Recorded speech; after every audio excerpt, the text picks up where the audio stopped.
Jonah Rodriguez. Now, out of San Diego State, you and I are kind of on the same page here in that I think our concern for this football team on the offensive side is strictly at one position. I don't care. I'd love Arizona to get Elijah Badger, but I'm more than okay with the wide receivers. The offensive line does worry me. Wendell Moy, Jonas Savanea are studs. We also very much like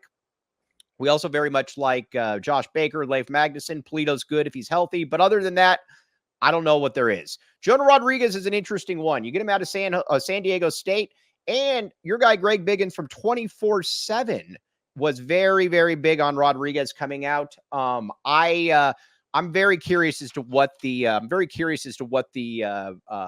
grade will be on him because I think that he can play.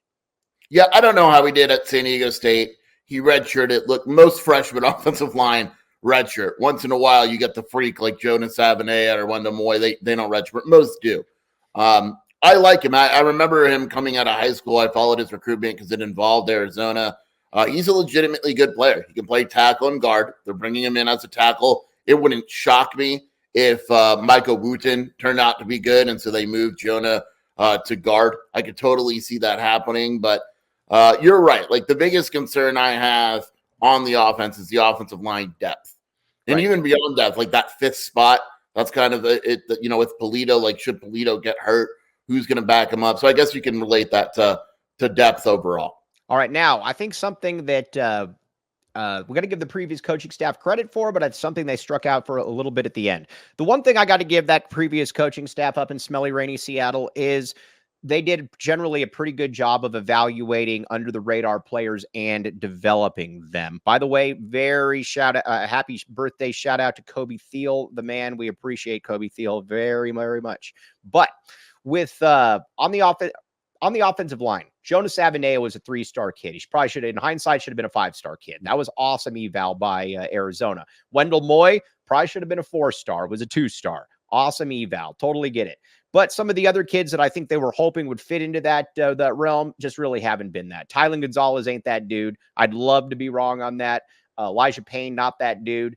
Those were the ones that you were hoping that one of those guys would be able to kind of jump in there and be that, and that has not been the case. So you need depth. And I'm intrigued by Jonah Rodriguez. He was a top 50 player in California, which means something. So that, I think, is that's a good thing to start with here.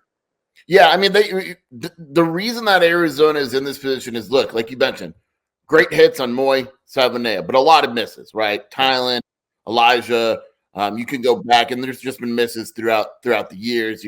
I thought JT Hand would be better. There's other guys, that just haven't. They're not playable, to be blunt. I like Rhino, but Rhino's not ready. He's just not ready. Isn't good enough. Right. And so you need a guy that could step in there that you have confidence is going to be good enough to start. Like, that's what you're really looking for. Like, should an injury happen, could this guy start? And the hope is that Jonah Rodriguez is that guy.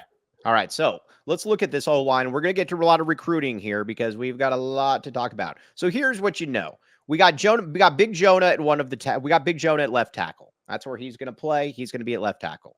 You've got Josh Baker at center. You got Wendell Moy then at guard. I would imagine you've got to go Leif Magnuson. Are we going Leif at the other guard?